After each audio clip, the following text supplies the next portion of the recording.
The fluorescent lights in the Jensen Technologies boardroom hummed overhead as I adjusted my notepad, positioning myself in the corner chair.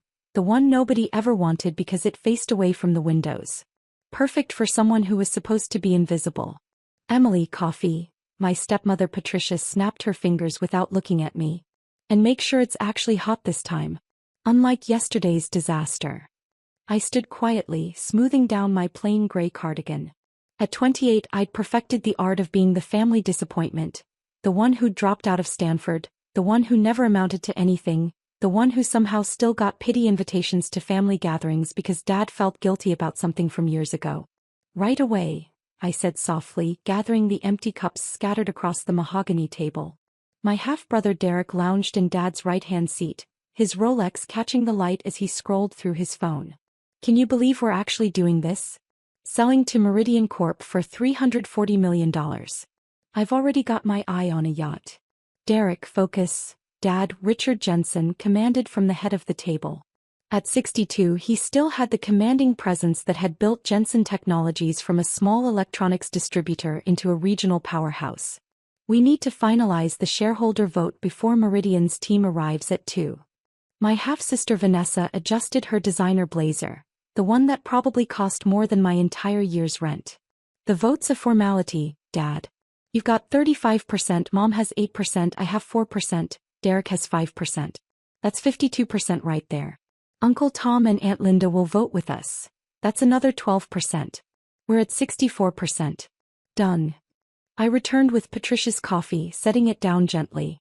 She didn't acknowledge me. What about the remaining shares? Uncle Tom asked, reviewing documents on his tablet. There's 18% unaccounted for in the shareholder registry.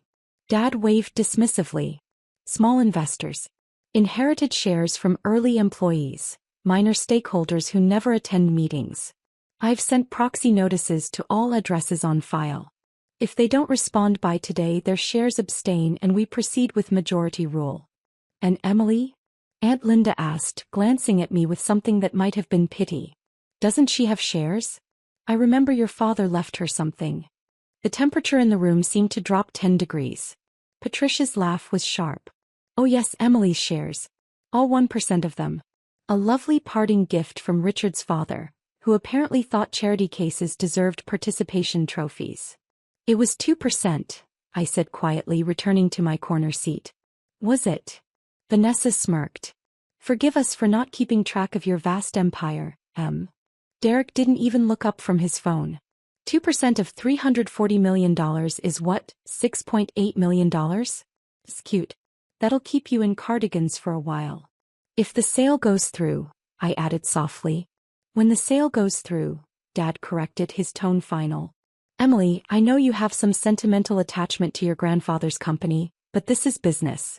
Meridian's offer is exceptional. We'd be fools to refuse it. I nodded, making a note on my pad.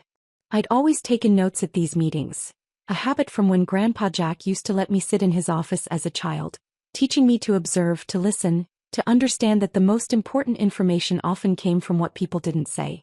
The sentimental one, Patricia muttered to Aunt Linda, loud enough for me to hear. She probably thinks she's being loyal to Jack's memory. Sweet, really, if it wasn't so pathetic.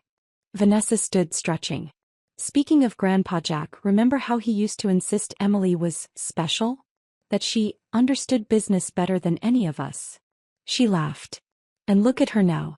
Taking notes at meetings she barely understands, living in that depressing apartment in Riverside, working part-time at that bookstore. It's a library, I corrected gently. I'm an archivist. Oh, excuse me, Vanessa said with exaggerated politeness. An archivist. How impressive. While you're organizing dusty books, I'm running the marketing division here. Derek's heading business development. What exactly have you contributed to Jensen Technologies beyond awkward silences and sad cardigans? I didn't respond. There was no point. Dad checked his watch, a Patek Philippe that Grandpa Jack had given him 30 years ago. All right, let's make this official. We need to vote before Meridian arrives. All in favor of accepting Meridian Corporation's offer of $340 million for complete acquisition of Jensen Technologies, signify by saying aye. Aye, Patricia said immediately. Aye, Derek echoed. Aye, Vanessa added.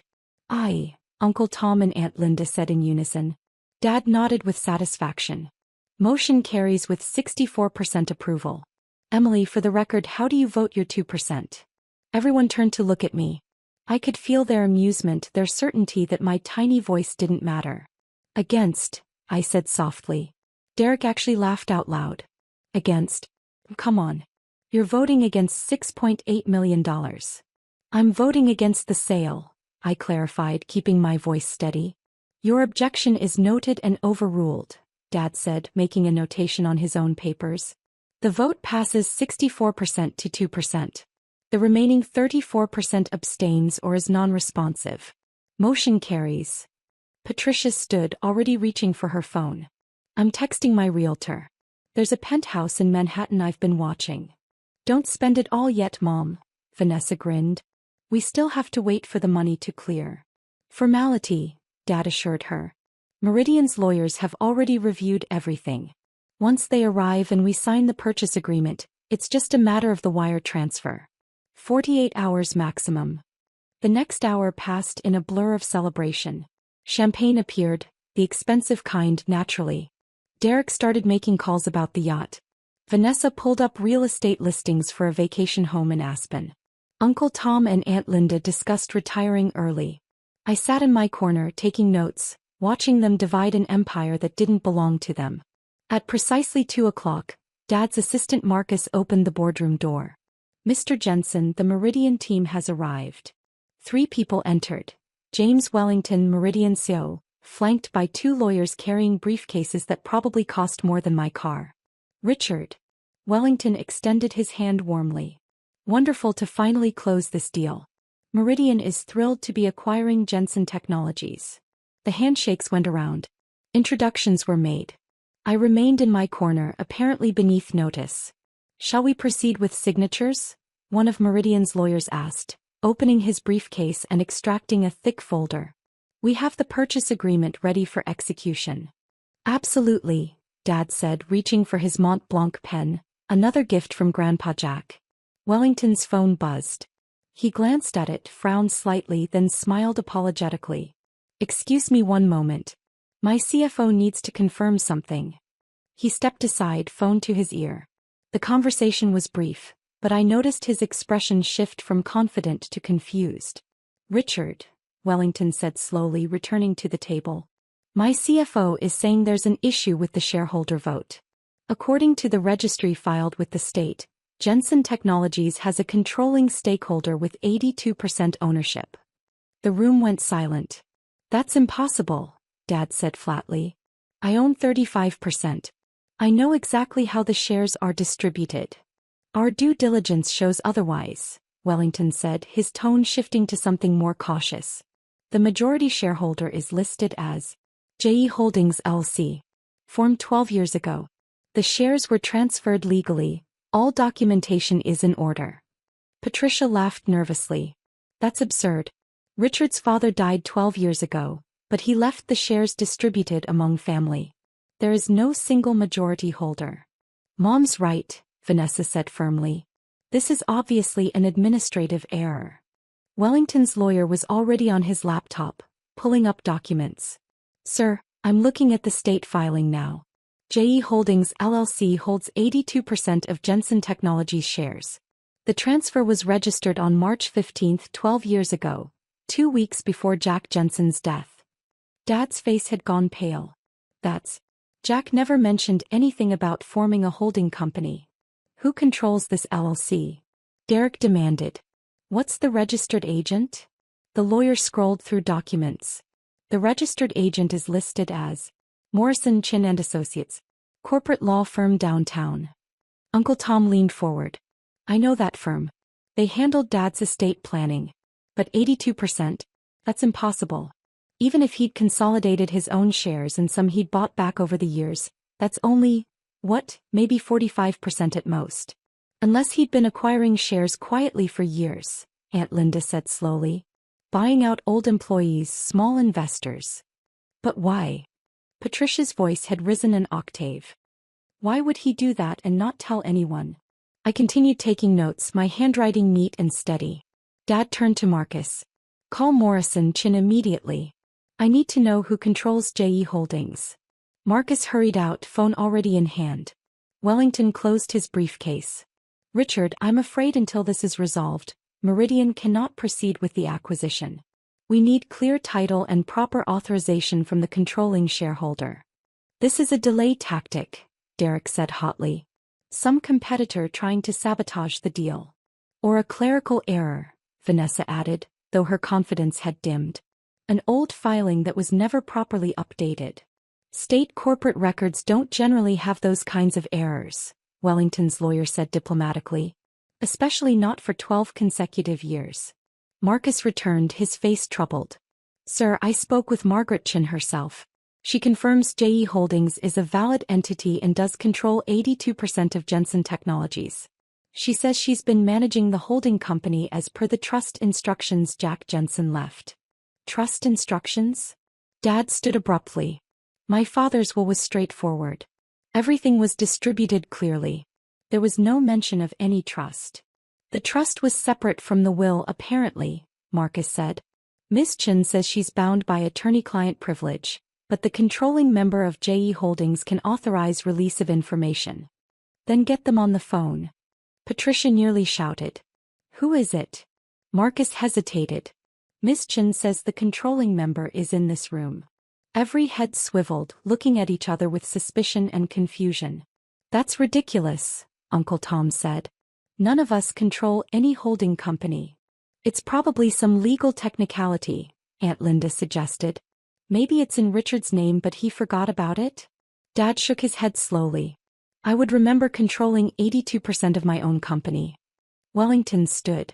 Richard, I appreciate this is complicated but Meridian needs clarity. We'll table the acquisition pending resolution of the ownership question. Please contact me when you've sorted this out. Wait, Dad said desperately. James, we can work through this.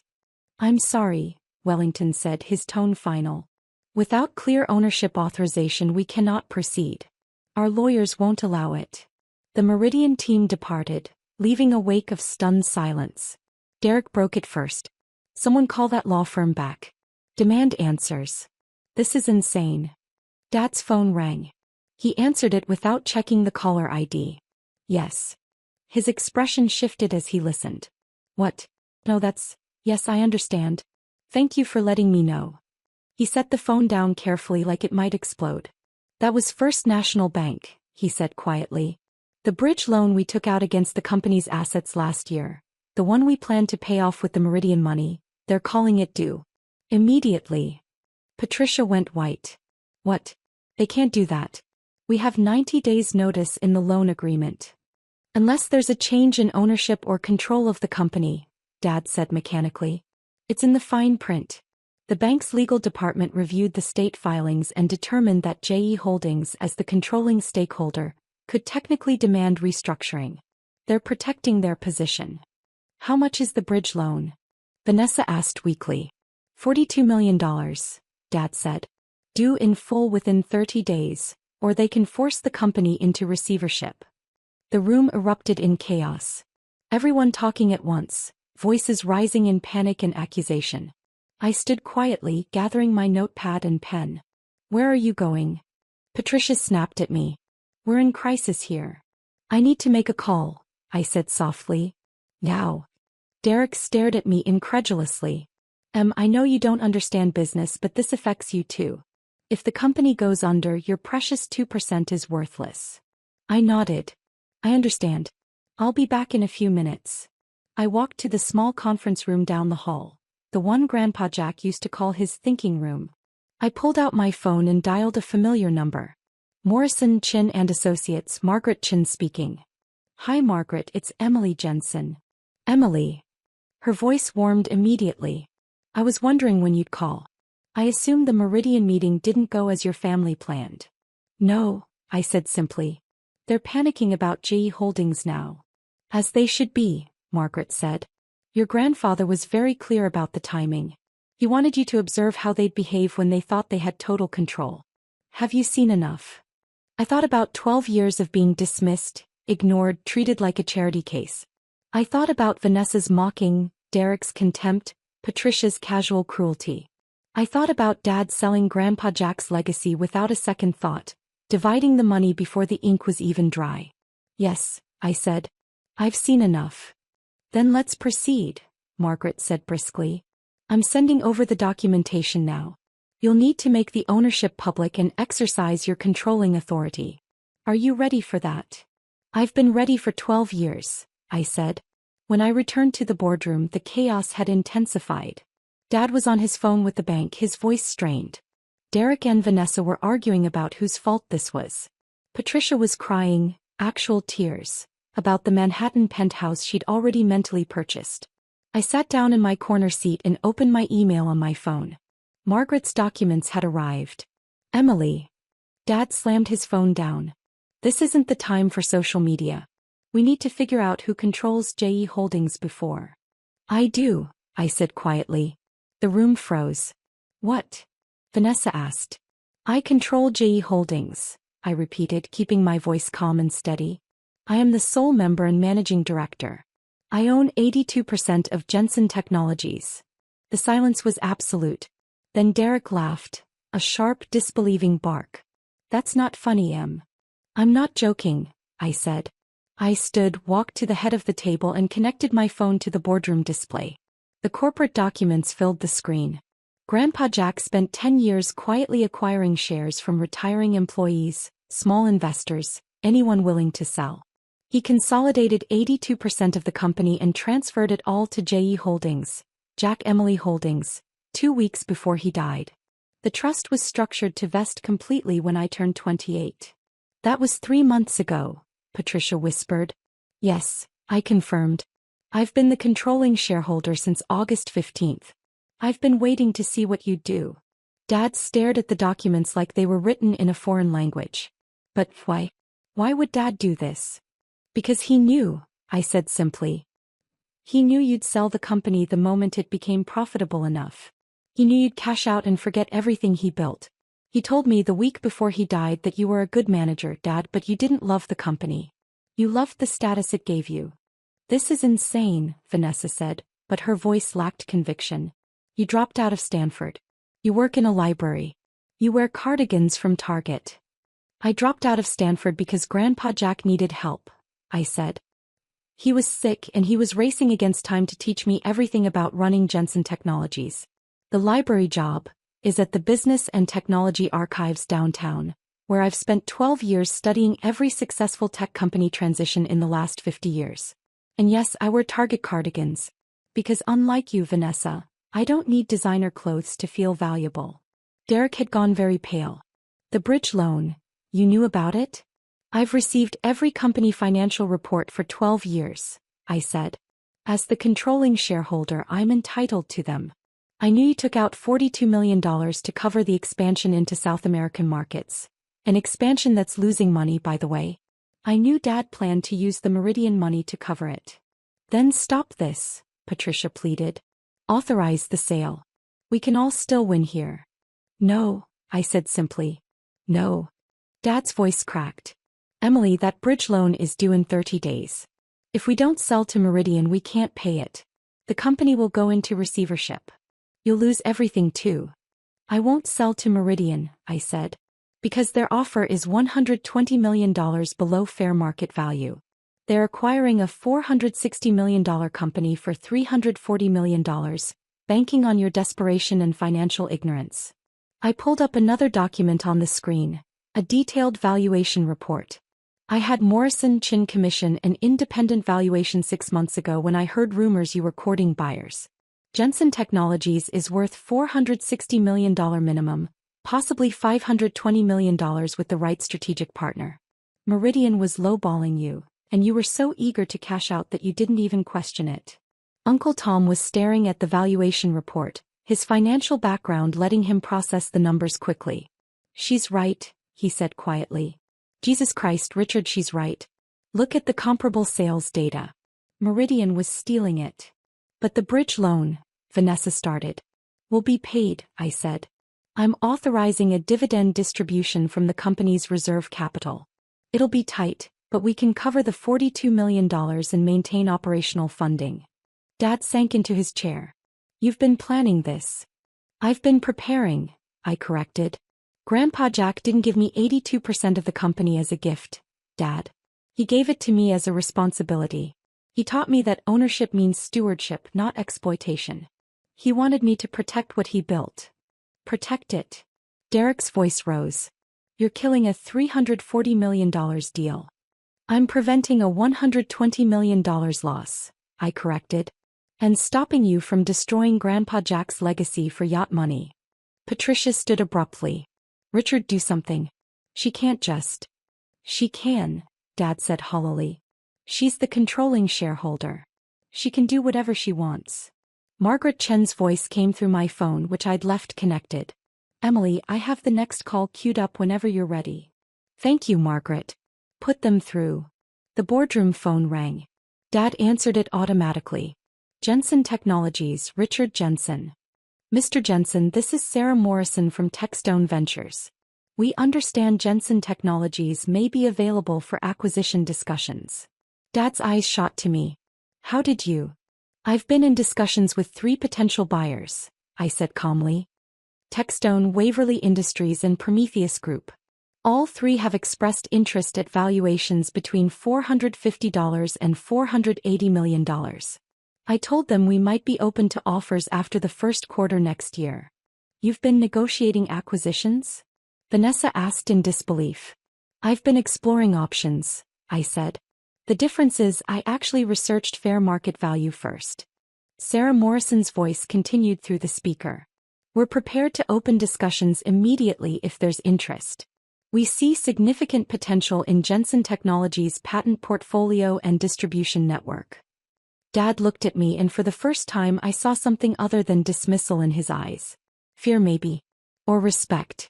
Ms. Morrison, I said, leaning toward the phone, this is Emily Jensen, controlling shareholder. We appreciate Techstone's interest, but we're not pursuing acquisition at this time. I'll have our corporate counsel reach out if that changes. Of course, Ms. Jensen. We look forward to hearing from you. The call ended. Derek broke the silence. You're not selling. Not now, I confirmed. Maybe not ever. I haven't decided yet. What are you going to do? Aunt Linda asked quietly. Run the company, I said simply. The way Grandpa Jack would have wanted. Sustainably. Responsibly. With actual long-term vision instead of quarterly profit chasing. I pulled up another document. This one a restructuring proposal I'd been working on for months.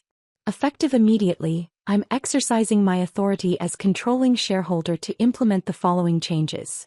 First, Derek, you're removed as head of business development. Your South American expansion has lost $18 million in 8 months. That division will be restructured under new leadership. Derek shot to his feet. You can't. I can and I am, I said calmly. Second, Vanessa, the marketing budget is being cut by 40%. You've been spending $200,000 per quarter on brand awareness campaigns that generate zero measurable return. We're refocusing on digital strategies with actual ROI metrics. Vanessa's face had gone crimson. Those campaigns are industry standard. They're industry waste, I corrected. Third, Patricia, your consulting fee of $15,000 per month is terminated immediately. You've attended 4 meetings in 2 years and contributed nothing beyond champagne preferences. Patricia looked like she might faint. I turned to Dad. Richard Jensen, you'll remain as CEO, but with revised compensation tied to company performance rather than personal draws. Your salary is being restructured to match industry standards for a company of this size. $280,000 base, with performance bonuses replacing the $650,000 you've been taking annually. Emily, Dad's voice was barely above a whisper. This is still my company. I built this. Grandpa Jack built this, I said firmly. You managed it. There's a difference. He started with a garage and a dream. You inherited a successful operation and maintained it. Competently, I'll grant you, but you were always planning your exit strategy. He loved the work. You loved the paycheck. Uncle Tom cleared his throat. And Linda and I? Your shares remain unchanged, I said. You're minority investors who've never taken more than the dividends you're entitled to. You're welcome to stay involved or step back, your choice. But the days of treating Jensen Technologies as a family piggy bank are over. I disconnected my phone from the display and gathered my notes. I'll be in Grandpa Jack's old office starting Monday, I said. I'm moving into the operational management role as executive chairperson. Dad will schedule a meeting to discuss the transition plan. Derek, Vanessa, HR will be in touch about your new roles. New roles? Derek sputtered. You're demoting us? I'm right-sizing you, I said. You can stay with the company in positions that match your actual contributions or you can leave. Your choice. This is insane, Patricia said, her voice shaking. Richard, are you going to let her do this? Dad was staring at the valuation report still displayed on the wall. $120 million below market value, he said quietly. I almost sold for $120 million less than it's worth. You were selling your inheritance, I said softly. Grandpa Jack knew you would. That's why he made sure I could stop you. Vanessa found her voice, though it cracked. So what, you're just going to run everything now? You who knows nothing about. I know the company did $89 million in revenue last year with a 23% profit margin, I interrupted. I know our strongest market is commercial electronics distribution in the Pacific Northwest, with emerging strength in medical device supply chains. I know our biggest operational inefficiency is the fulfillment center in Portland, which runs at 68% capacity because Derek negotiated a lease 3 times larger than we needed. Derek had no response. I know our 3 most valuable employees are Sarah Chin in logistics, Marcus Thomas in operations and Jennifer Wu in product development, none of whom have received raises in 18 months despite being headhunted regularly by competitors. That changes Monday. I turned to leave, then paused at the door. One more thing, I said. The penthouse in Manhattan, Patricia? The yacht, Derek? The Aspen property, Vanessa? Consider those dreams postponed. But if you work with me instead of against me, if you actually contribute to building this company instead of harvesting it, maybe we'll all do well enough that you can afford those things eventually.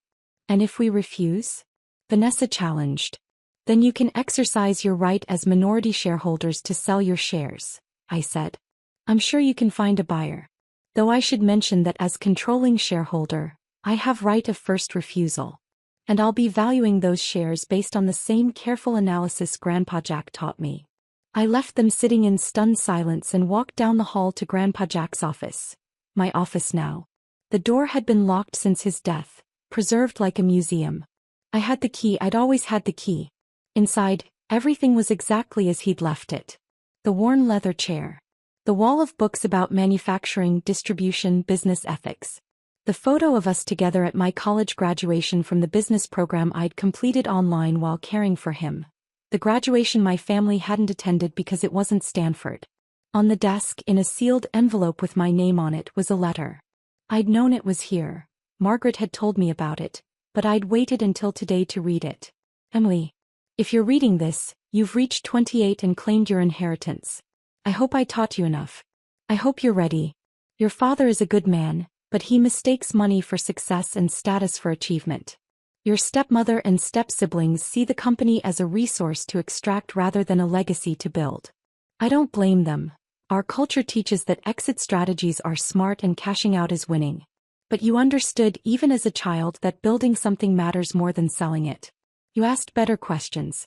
You cared about the employees, not just the earnings reports. You saw the company as a living thing that needed tending, not a commodity to trade. The shares are yours not because you're my blood, though you are and I love you, but because you'll protect what I built better than anyone else. You'll face resistance. Your family will call you naive, accuse you of sentiment over sense, question your every decision. Stand firm. Trust your preparation. Remember that real leadership isn't about making everyone happy. It's about making the right choices even when they're hard. Build something that matters, Emily. Make me proud. Love always, Grandpa Jack. I folded the letter carefully and placed it in my desk drawer. Through the office window I could see the manufacturing floor where 347 employees worked. People with families, mortgages, dreams. People who'd been hours away from having their livelihoods sold to a corporate acquirer that would have eliminated 40% of positions within a year. My phone buzzed. A text from Margaret Chin. The documentation is filed. You're officially on record as controlling shareholder and executive chairperson. How does it feel?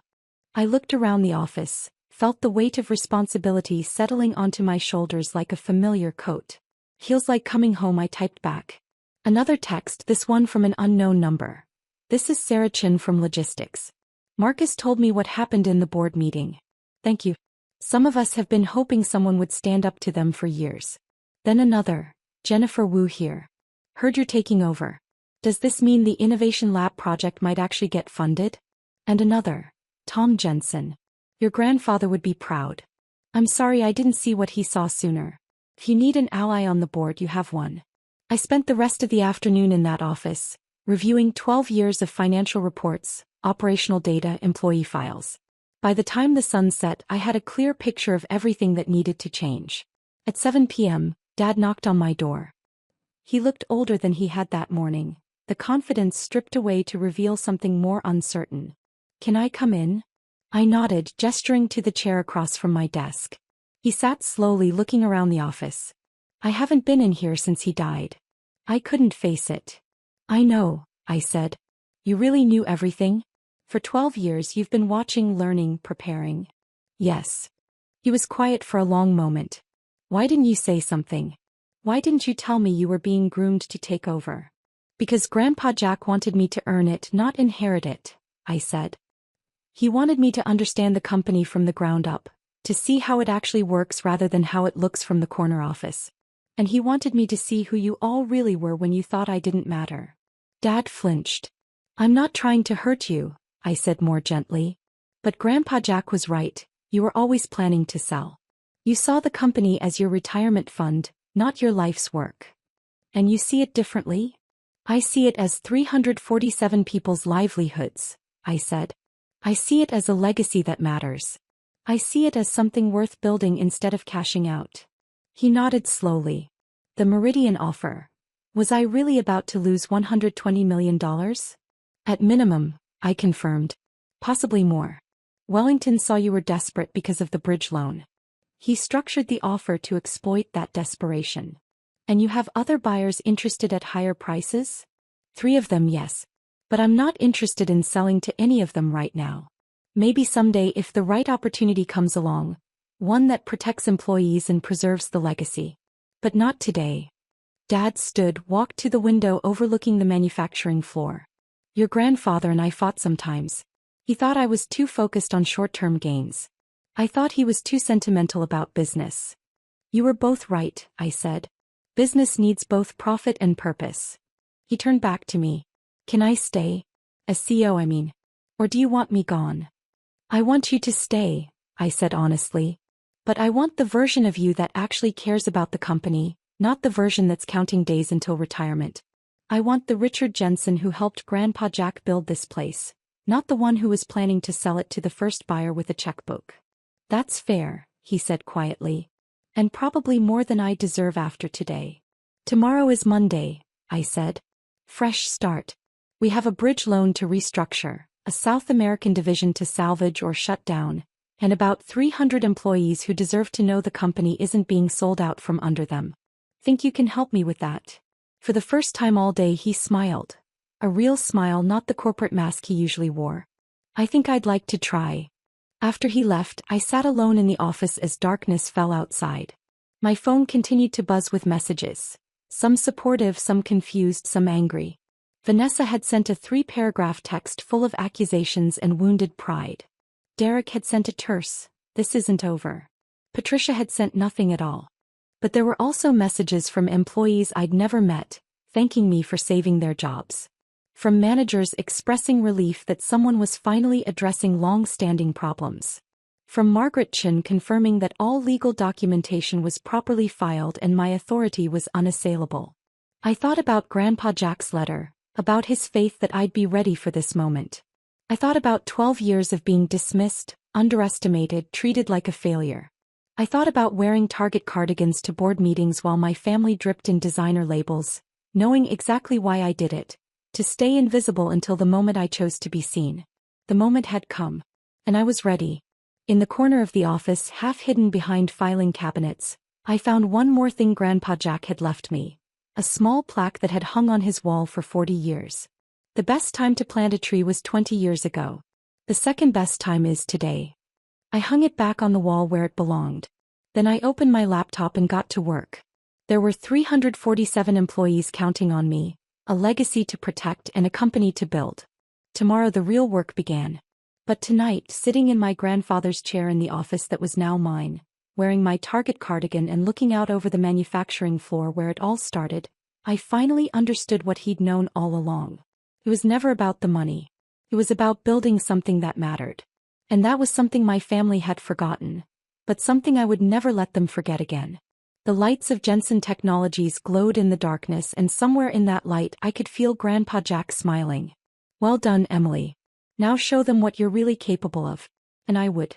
Starting Monday,